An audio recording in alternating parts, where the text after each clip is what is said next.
मैं भारत को भारतीयता की मान्यता के आधार पर फिर से खड़ा करना चाहता हूं, उस काम में लगा हूं। जिसमें अभी डॉक्टर देवेंद्र बदाल जी हमें संबोधित करेंगे और दूसरे साथी हमारे भी पहुंचने वाले ही हैं। तो मैं डॉक्टर साहब को आमंत्रित करना चाहूंगा बाकी कार्रवाई।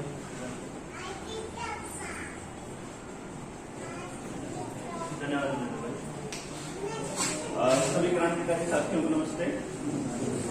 तो आपकी इजाजत से तो विधिवत रूप से शुरू करें। आज जो है असल में हम लोग अपनी सुनाने की बजाय आपकी सुनने ज्यादा आए हैं। क्या है कि विचार ये है कि अभी फिलहाल हम लोग आगे क्या करें इसके ऊपर चर्चा करनी है। अभी तक जो हमने चर्चाएं की वो करी गांव के लेवल पे भी करी, ब्लॉक लेवल पे भी करी, कुछ डिस्ट्रिक्ट के लेवल पे भी करी और अब जोनल लेवल पे और फिर हम स्टेट के लेवल पे कुछ करने का प्लान कर रहे हैं। क्योंकि एक चीज तो क्लियर है कि जब हमने चंडीगढ़ में मीटिंग बुलाई एक बारी, कुछ लोग वहां आए, वो पंचकुला वाली मीटिंग में भी आए, वो आज भी हैं, वो कहीं और किसी के साथ कुछ हो रहा हो वहां भी पहुंच रहे हैं। कुछ साथी ऐसे हैं जो आ रहे हैं, उनको बहुत जल्दी जाना है, 1 घंटे में ही चेहरा दिखा करके मैं आया था। कुछ ऐसे जो आ भी नहीं सकते, कुछ लोग देखो मजबूरी भी है, इसमें हम लोग उनका ये नहीं कह रहे हैं कि वो गलत कर रहे हैं, ऐसा कुछ नहीं है। देखो जिसको जितना समझ में आया हुआ है, जो जितना योगदान दे सकता है इस यज्ञ में वो उतना दे, कोई ऐसी बात नहीं है। इसमें किसी का कोई व्यक्तिगत तो किसी का कुछ लाभ है नहीं। दूसरा, सरकारों को जब ये हम चेतावनी देते हैं कि भाई तुम लोग मान जाओ, उस वक्त हमारे पास कुछ ऐसे योद्धा होने चाहिए जिनके भरोसे हम लोग कोई डिसीजन ले सकें। आप समझ सकते हैं? मेरे ख्याल से हम लोग मुट्ठी भर लोग थे, आप लोग जो बाहर थे उस दिन जब मैं अंदर था 39 वाले थाने में, और इतनी पुलिस फोर्स थी। मतलब सोचो आप, इतने से लोगों ने चंडीगढ़ की पुलिस का इतिहास बदल दिया। इतिहास पता है क्यों बदल दिया? क्योंकि चंडीगढ़ की पुलिस के इतिहास में पहली बार थाने के बाहर धरना लगा, पहली बार। उससे पहले किसी थाने के बाहर धरना और किसी ऐसी जगह पे धरना जो धरना स्थल नहीं है। चंडीगढ़ में धरना स्थल बना रखा है, जिसने लगाना हो वहां जाओ लगाओ, लेकिन पहली बार ऐसा हुआ कि अपनी मर्जी से लोगों ने धरना लगा और उनकी हिम्मत नहीं हुई। ठीक है, उन्होंने षड्यंत्र रचे, रात सुबह सुबह जब लोग कम थे, अपना कोई नहाने गया होगा, खाने गया, उस टाइम उन्होंने वो खेला, लेकिन हिम्मत तो करी, शुरू तो करी लोगों ने। अगर सोचो कि पूरे हरियाणा में अगर हम 5000 परिवार ऐसे खड़े कर पाए, परिवार, भाई हमें डर किस चीज का है? सरकार हमें गुलाम किस लिए बनाएगी? किस बात पे बनाएगी? सरकार बनाएगी हमको इस बात पे कि तुमको ये चाहिए तो हम तुमको ये नहीं देंगे, तुम्हें ये चाहिए तो तुमको ये करना पड़ेगा, तुमको ये चाहिए तो ये करना पड़ेगा। तो अगर हम उनके ऊपर डिपेंडेंट ही ना रहे, हम अपना सेल्फ सस्टेन सिस्टम बना ले, अगर हम कि हमको जो चाहिए हमें एक दूसरे से मिल जाए, क्यों जी? तो एक तरह से हम लोग उनके ऊपर डिपेंडेंट नहीं होंगे, फिर हम लोग संगठित रहेंगे। गांव का सिस्टम ऐसा हुआ करता था और इन्होंने बड़े शातिराना तरीके से उसको तोड़ा और वो टूट भी गया। मतलब एक ट्रैक्टर, 2 ट्रैक्टर थे पूरे गांव में, जो पूरे गांव की खेती कर दिया करते थे और थोड़ा थोड़ा लिया करते थे उनसे उसके बदले में। मतलब डीजल से थोड़ा एक्स्ट्रा, भाई सर्विस पूरी हो जाएगा। बाद में वो लालच बढ़ता चला गया, लोगों ने किराए के लिए ट्रैक्टर लेने शुरू कर दिए। फिर ऐसा हुआ कि पड़ोसी ने ट्रैक्टर दिया नहीं, उसने दिया नहीं, पहले भाईचारा था, दिया नहीं। ऐसे आपके बीच में भी ऐसे केसेस मिलेंगे कि आपने पूरा भरोसा करके कोई काम शुरू किया, बाद में एक आदमी की थोड़ी सी बेईमानी की वजह से वो काम टूट गया, अलग हो गया। वो ट्रस्ट जो है वो मेंटेन नहीं कर पाया गांव, और वो ट्रस्ट भी मेंटेन कर पाया, तो हम लोग अलग अलग हो गए और उस अलग अलग होने का फायदा इन लोगों ने उठाना शुरू कर दिया। कैसे होगा वो 5000 परिवार होगा? अगर मान लो 5000 परिवार होंगे तो हम अपना एजुकेशन सिस्टम क्या कर लेंगे? भाई आप में से जितने भी टीचर बनने के लायक हैं या और जहां से भी हम तनख्वाह बिठा लेंगे, आ जाओ हमारे कॉलेज के अंदर, आ जाओ हमारी यूनिवर्सिटी के अंदर। भाई हमारे लोगों को तो एक जैसी शिक्षा, जो एक जैसी सोच के लोग, उनके बच्चों को तो एक जैसी शिक्षा चाहिए ना। और अदरवाइज हम वो शिक्षा भी दे सकते हैं जो हमारे को, जो हमें चाहिए, जो आपको चाहिए, जो उनको चाहिए, जो किसी को भी जैसे चाहिए कर लेंगे। मिलके तो कुछ भी संभव है, अलग अलग कुछ भी संभव है। तो इसलिए एक बार सुशील भाई, नरेंद्र भाई वो चले हुए उधर से, सुनील, तो वो आ जाएंगे थोड़ी देर तक। पहला स्टेप हम लोग पूरा कर लेते हैं। पहला स्टेप ये है कि आज हम लोग पंचकुला से कौन कौन लोग हैं एक बार कहेंगे आप? चंडीगढ़ से, यमुनानगर से और अंबाला से, ठीक है। तो आप लोग आपस में सलाह करके एक बार अपने ग्रुप से आपस में बातचीत करके आप अपना 1 या 2 रिप्रेजेंटेटिव तय कर लीजिए। रिप्रेजेंटेटिव इसलिए क्योंकि सभी तो बोल नहीं पाएंगे। एक तो यहाँ गर्मी भी हो जाएगी थोड़ी देर के बाद, है ना, ज्यादा हो जाएगी, मतलब अभी तक तो चल जाएगा। और फिर दूसरा ये है कि अब मेरे ख्याल से वही विचार सबके हैं, मतलब अगर हम बोलने लगेंगे ना वही लगेंगे। तो आप लोगों को 2-3 चीजों का ध्यान रखना है। एक तो जो पीछे साथी बोल चुका है, अगर आप के भी वही विचार हैं तो उसको बोले कि उसके विचार वहां तक हैं, उनमें समर्थन, और आगे ये बात है ना, उसी चीज को रिपीट करने की जरूरत है अपने को। मेरे ख्याल से हम लोग ऐसे है ही नहीं है कि हमको बार बार कोई चीज कहनी पड़े। दूसरा, अगर आप उनके विचारों से सहमत नहीं है तो बड़े शालीन से तरीके से उसका अल्टरनेट दीजिए। असहमत होना खूबसूरती है लोकतंत्र। और हम जब डिसेंट्रलाइज सिस्टम तैयार करने की कोशिश कर रहे हैं तो जो देवेंद्र बरारा सोच रहा है, पूरे चांसेस हैं कि आप लोग उससे उलट दिशा में सोच रहे हैं। तो आप बताइए, या तो मैं आपको लॉजिक दूंगा या आप लॉजिक दीजिए, क्यों लीजिए? या तो मान लीजिए या मनवा लीजिए लॉजिक के साथ। जबरदस्ती करने की जरूरत नहीं, ना मुझे ना आप लोगों को। तीसरा,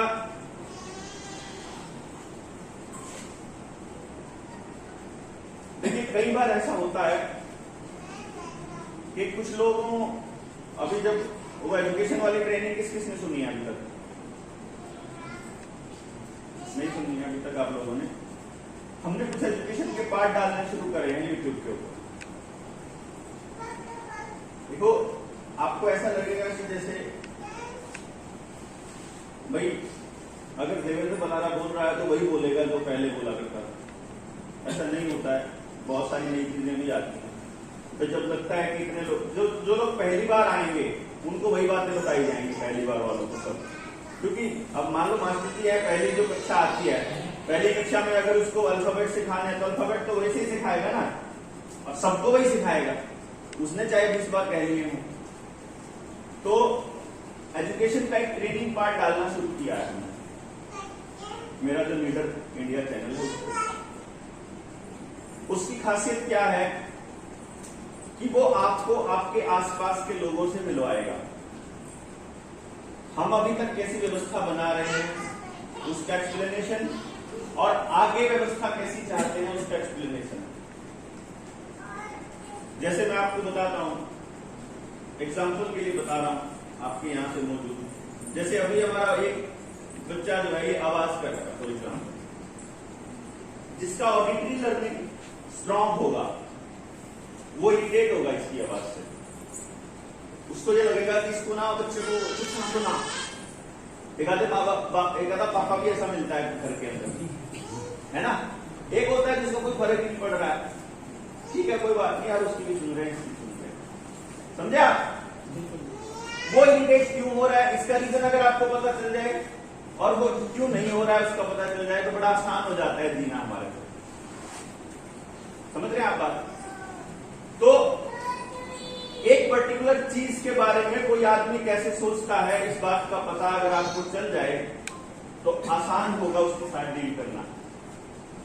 जिनको हम भेड़ कहते हैं कि इस देश में तो भेड़ चाल है, नहीं समझते हमारी बात। क्यों ऐसा है कि 10 लाख की पॉपुलेशन में से हम 100-150 आदमी इकट्ठे हो रहे हैं? ये उस एक्सप्लेनेशन है उसके अंदर, जो ट्रेनिंग है उसमें वो एक्सप्लेन करा हुआ है कि क्यों हम थोड़े से हैं। और यकीन मानिए मैजिकल फिगर होता है 3% का। 3% आबादी को जिस दिन ये समझ में आ गया ये करना है, उस दिन क्रांति हो जाएगी। केवल 3%। यानी अगर 100 लोगों से बात कर रहे हो, 3 लोग आपको सहमत हैं, तो मान लीजिए पास हुआ। तो इसलिए ये चिंता नहीं करनी है कि थोड़े लोग हैं। क्यों जी? जब आप उधर पार्क में बैठे थे कितने थे आप? 4 लोग थे? 5? 4 लोग थे। 4 लोगों से शुरू किया था चंडीगढ़ में, है ना? और आज देख लो, और अभी तो शुरुआत हो रहा है। जब आपको ये पता लगेगा कि कितने लोग थे, हमें तो पता ही नहीं था यार। बस एक बात का ध्यान रखना है आप लोगों ने कि भाई जो ये लोग हैं ये ट्रस्ट करके एक दूसरे के साथ जुड़ रहे हैं। आपस में हमने एक दूसरे को चीट नहीं करना, जितना हो सके सपोर्ट करना है। सपोर्ट ना कर सको तो शांत रहो, भाई मेरे बस की बात नहीं। लेकिन षड्यंत्र नहीं, चीटिंग नहीं, मतलब फायदा उठाने की नहीं सोचना। बल्कि मैं तो ये कहता हूं अपना फायदा खुद, मैं कहता हूं कि यार मेरा फायदा उठा लो। और जो ये काम कर रहे हैं अगर आप उसको सुन लेंगे तो आपको आनंद ही आ जाएगा। क्यों? वो कहते हैं ना भाई, हम लोग कहा करते हैं कि नीच ने नीच गंगा जी पटोले, हमारे ध्यान में क्यों है भाई? जब हम एक जैसे लोग चल, इसका मतलब यह है कि एक जैसे लोग ना कहीं ना कहीं ढूंढ ही लेते हैं अपने जैसे लोग। ये 15 दिन की यात्रा पर है, लोगों के बीच में जाकर के ये अपना कॉन्सेप्ट बता रहे हैं। अगर आप दिल्ली के किसी आदमी को जाके बताओगे, ये बोलते थे भाई क्यों रोकता है, नेचुरल है इसका ये इन्हें ये मतलब तारीफ की थी कि फिटिंग है लहर दफा में सोच रहा था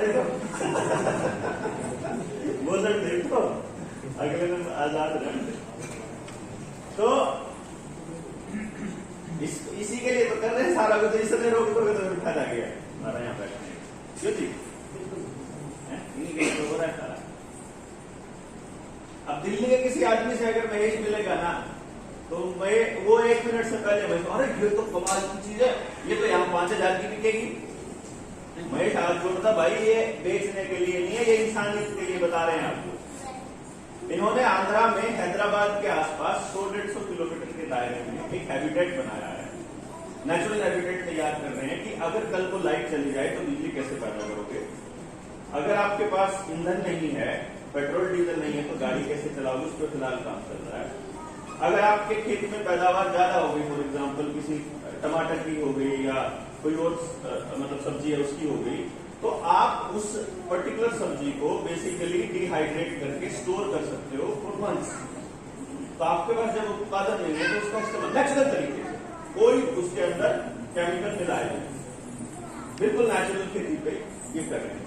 तो वो जो चीजें, चाहे शैम्पू हो, चाहे साबुन हो, चाहे आपका नारियल पानी, नारियल का तेल हो, चाहे मूंगफली का तेल, बादाम, दूसरे और चीजों का तेल, सारा कुछ हाथ से ये निकाल के अपना रखते हैं और सारे आपस में सबको फ्री ऑफ कॉस्ट इनका डिस्ट्रीब्यूशन और उस तरीके से चलता है, बार्टर सिस्टम।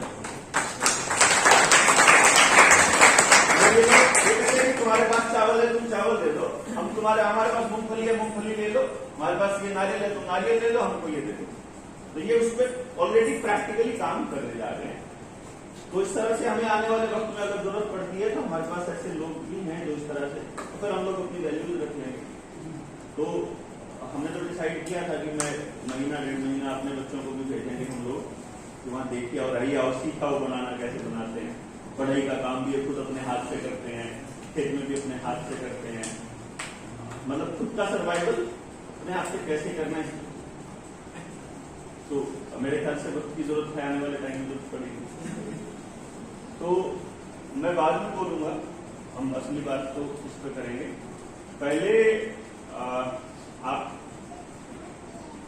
मैं चाहता हूं कि डिस्ट्रिक्ट वाइज हम लोग अपनी बात रखें। मैंने आपके सामने प्रस्ताव रखा है कि ये वाला जो नेचुरल हैबिटेट वाला, ये तो अभी अभी आया है, तो कल ही का है नया, क्योंकि कल जब हम लोग बात करने लगे तो महेश ने कहा कि मुझे आपका थोड़ा सा टाइम चाहिए। मैंने कहा कितना चाहिए, कि जितना भी दे सको। तो ये तो डिपेंड करता है ना कि आप कितना ले सकते हो। जैसे काम पे है तो वो समझा रहे थे, तो मैं समझ तो गया था इनका कॉन्सेप्ट की बहुत अल्टीमेट है कि फाइनली आप हमसे क्या चाहते हो। तो ना दोनों ऑप्शन दे दिए, भाई आप वहां आकर के देख लो, आप यहाँ हमारी टीम को बुला लो, हम यहाँ सिखा देंगे आपको, बट कोशिश ये करनी है कि उसको कमर्शलाइज ना किया जाए।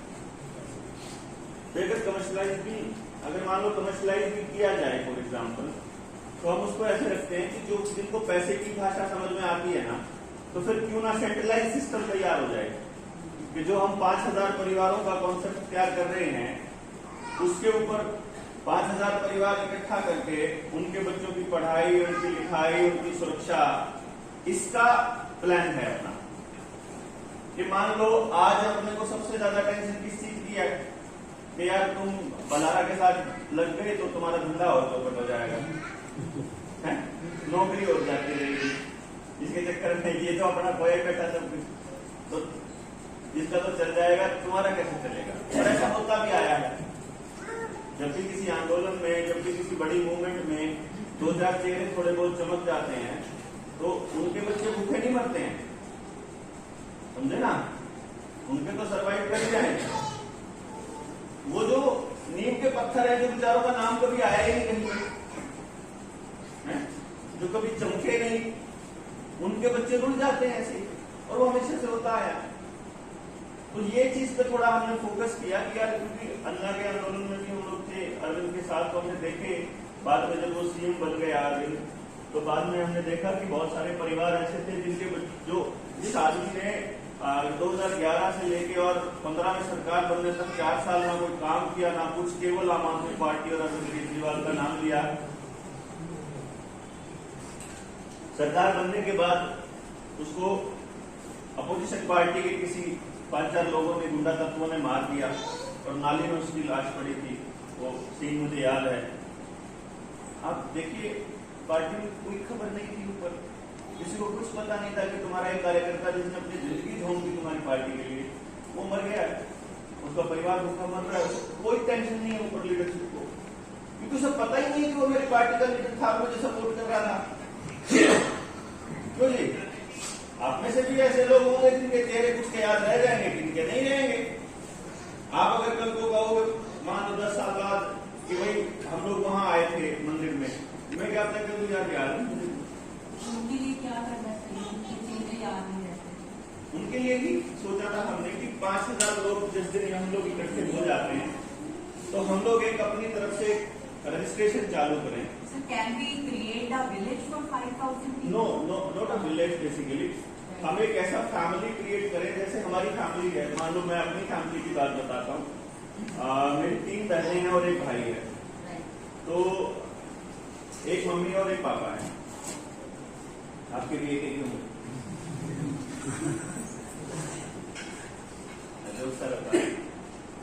मैं रहता हूँ चंडीगढ़ में अपने बच्चे के साथ में, उसकी टेनिस प्लेयर नेशनल चैंपियन है। मेरा छोटा भाई रहता है करनाल में, वो बैंक में है, एग्रीकल्चर फील्ड अफसर।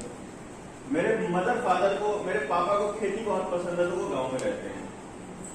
और मेरी तीनों बहनों की शादी हो रखी है, तो वो अपने अपने परिवार में रहते हैं। मतलब मेरा परिवार तो है, लेकिन वो परिवार सारा बिखरा हुआ है।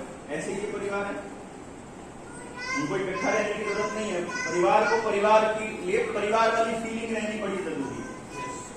मतलब इट इज नॉट इम्पोर्टेंट कि हमें साथ रहना जरूरी है, हमें साथ महसूस करना जरूरी है कि जब भी जरूरत पड़े हम लोग खड़े मिले। आज अब वो टाइम नहीं है कि एक के 5-5, 4-4 भाई हो, तो हमें एक दूसरे का भाई, एक दूसरे की बहन, एक दूसरे की भाभी और वो बुआ हमें बनना पड़ेगा।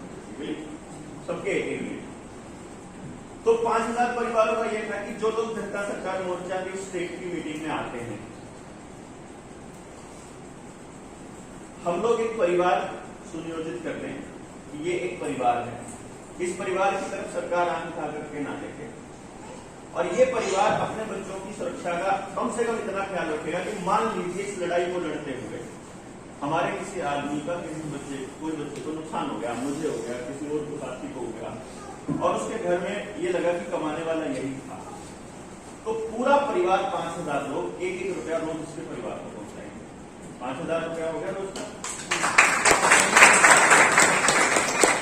5000 रोज का मतलब 1.5 लाख रुपया। हमें 1-1 रुपये से कोई फर्क पड़ने वाला नहीं है, और उसका परिवार सुरक्षित, कम से कम उसकी रोटी सुरक्षित। बाकी सबके पास जो होगा वो तो उसके परिवार को मिलता ही रहेगा। और ये सबके साथ होता नहीं है, क्योंकि इंश्योरेंस कंपनियों का रिकॉर्ड देखेंगे तो इतने सारे लोग इंश्योरेंस कराते हैं, उसमें से 3,000 लोग मरते हैं, वो अरबों खरबों के फायदे में रहते हैं। हम अगर अपना 10-10 रुपए रोज के अगर हम लोग टाल भी दें, अपना एक नया कॉर्पस बना दें कि इससे सिर्फ हमारे लोगों की फीडिंग होनी है, जो लोग नहीं बचे, जो जिंदा है वो तो करेंगे भाई, कमाएंगे, अपने बच्चे को खिलाएंगे, है कि नहीं? जो नहीं बचेंगे उनके लिए। तो इस तरह से मतलब वो जैसे जैसे ये मैं आपको पहले से बता रहा हूं, अपनी फाइनल बात पूरी होने से पहले इसलिए बता रहा हूं ताकि आपके बीच में आइडियाज फ्लोट कर सकूं कि आप क्या सोचते हैं और क्या होना चाहिए और क्या हो सकता है। तो आप लोग अभी फिलहाल अपनी टीम में अपनी टीम से मिलेंगे। चंडीगढ़ वाले लोग बेशक आपस में बातचीत करके कि ये 2 लोग चंडीगढ़ से हो गए, ये 2 लोग पंचकुला से हो गए, ये 2 मोहाली से भी हैं, ये मोहाली से हो गए। तो आप लोग बोलिए, रिपीट मत करिए बात को, और अपनी नई बात कोई है तो वो कहिए, ताकि वो सबके बीच में जाए। और फिर ऐसा कौन सा तंत्र होगा, क्योंकि हम लोग फिर इसको बिल्कुल पंचायती सिस्टम से तैयार करने वाले हैं पूरे परिवार के कॉन्सेप्ट कि एक भी आदमी के साथ धोखा करेगा तो ऑनलाइन उसका वो चलेगा कि इस आदमी ने इसके साथ चीट किया था। ये अब परिवार का हिस्सा है। हम लोग आपस में चीट नहीं करेंगे, हमारी वैसे फितरत भी नहीं है। हम लोग यहाँ बैठे हैं ना, जब आज के दौर में जब कोई भी नहीं बोल रहा है, जब हम बोल रहे थे, इसका मतलब हम चीटर्स तो नहीं है। अगर होते तो हमारी हिम्मत ही नहीं होती यहाँ खड़े होने की। लेकिन फिर भी भविष्य में लालच मेरे में भी आ सकता है, किसी में भी आ सकता है, तो उस चीज को मेंटेन रखना बड़ा जरूरी है कि हम इसी भावना के साथ अपनी अगली पीढ़ी को थोड़ा सा दे जाए।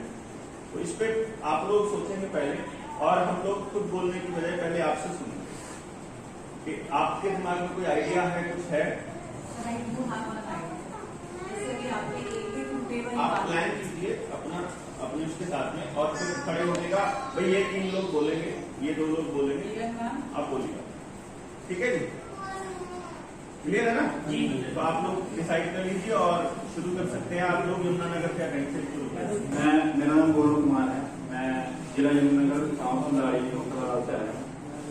और मेरा जो मतलब मैं सबसे पहले राजनीतिक मंच से जुड़ा था, तो उसके बाद जैसे जुड़ते जुड़ते हम DFI से जुड़े, तो मतलब पिछले 2 महीने से मेरे को इतनी कोई जानकारी नहीं थी ज़्यादा, जब जुड़े हुए थे तो भाई को सुन के मेरे को बहुत सारी चीज़ें पता लगी। तो उसके बाद में मैंने मतलब सुन के नॉलेज गेन करी कि किस साइड कैसे क्या करना है। तो वैसे मेरा जो अगर व्यवसाय देखें तो सॉफ्टवेयर लाइन से है मेरा, वेब डेवलपमेंट करता हूँ। तो जैसे जैसे मैंने मतलब सुनता गया भाई साहब को और DFI को के बारे में, तो अपना वैसे मेनली जो है थोड़ा ऑर्गेनिक खेती में भी थोड़ा ज़्यादा है रुझान। तो उसी वजह से मैंने प्रेरणा लेके आज से 4 साल पहले खेती स्टार्ट की थी ऑर्गेनिक। तो वहाँ से हमने मतलब इम्प्लीमेंट करते करते करते करते खेती में एक आउटपुट ऐसी आई, जैसे भाई साहब ने बताया हमें कि हम मतलब एक तो ये सबसे बड़ा डर होता है कि भाई पैदावार होगी कैसे पहले साल, वो मतलब जो भाई साहब ने तरीका बताया वो इम्प्लीमेंट हो गया हमारे पास आ गया। तो उसके थ्रू चलते चलते हमने एक जैसे भाई साहब की आंध्र प्रदेश से जो आए महेश, सेम हमारा कंसेप्ट था गांव में, जैसे एक बायो प्लांट बना, जैसे गांव में जो हमारे जैसे आपके तो चलो अगर प्रेसिडेंट बनाने लगे, तो हमारा कंसेप्ट था सेम टू सेम कि हम गांव में एक बायो प्लांट लगा के और पूरे गांव में बाहर से गैस न लेके अपने गांव में वहीं से पूरी गैस का बायोगैस का वितरण है। और साथ में हमारे साथ जैसे मेरी बुआ जी का बैठा है, वो केमिकल इंजीनियर है, उसने पूरी की पूरी कंसेप्ट तैयार करके रखा हुआ था। तो उन्होंने मतलब सारा बताया कि कैसे हम क्या वहां से जो वेस्टेज होगी वो भी हम यूज कर सकते हैं, जैसे खाद वगैरह। उसके बाद उन्होंने मतलब क्या बोला, 0 से लेके 100 तक हमारा एक भी वेस्टेज नहीं होगा, पूरा का पूरा इम्प्लीमेंट होगा। पूरे प्लांट से हम मतलब एक भी ऐसी चीज नहीं होगी जिससे हमें नुकसान हो। तो उसका कंसेप्ट हमने बनवाया बायो का। तो उसमें देखा हमने कि मतलब हमारी खर्ची इतना ज्यादा आ गया कि हम अफोर्ड नहीं कर पाए कि भाई हाँ तो गाँव की सिर्फ एक अपने गाँव के लिए इम्प्लीमेंट कर रहे। तो वो हमने वहीं छोड़ दिया। तो यहाँ से जैसे इस भाई साहब ने बताया, तो हमने थोड़ा देखा कि भाई अगर ऐसा कुछ उन्होंने इम्प्लीमेंट किया है तो हम उसके बाद करेंगे। दूसरी चीज हमने जो ऑर्गेनिक खेती के बारे में इम्प्लीमेंट किया, 3 साल में अगर हम हमारी आउटपुट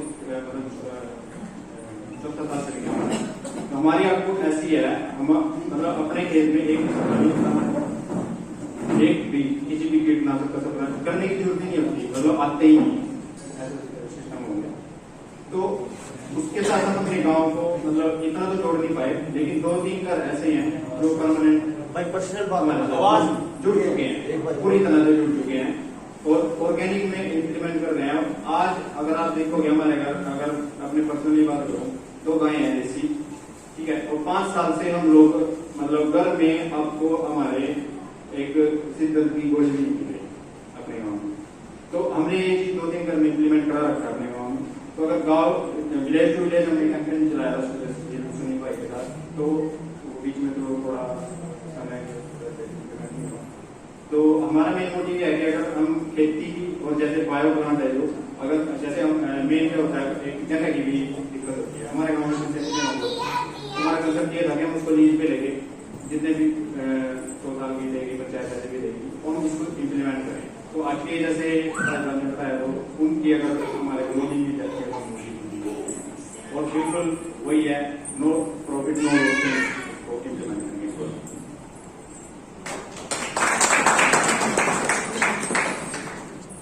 एक चीज और आप लोगों ने ऐड करनी है जब आप अपने सुझाव देंगे, क्योंकि अभी जो प्राइमरी फोकस है वो है कि अपनी एक तो जो अपने जैसे लोग हैं और लोगों को कैसे जोड़ना है, और जो स्टेट की मीटिंग है उसके लिए सुझाव, जो हम स्टेट की मीटिंग प्लान कर रहे हैं ना उसके लिए, और संगठन को मजबूत कैसे करना है, इस पर भी अपनी बात जरूर रखनी है। यमुनानगर से और कोई साथी होगा?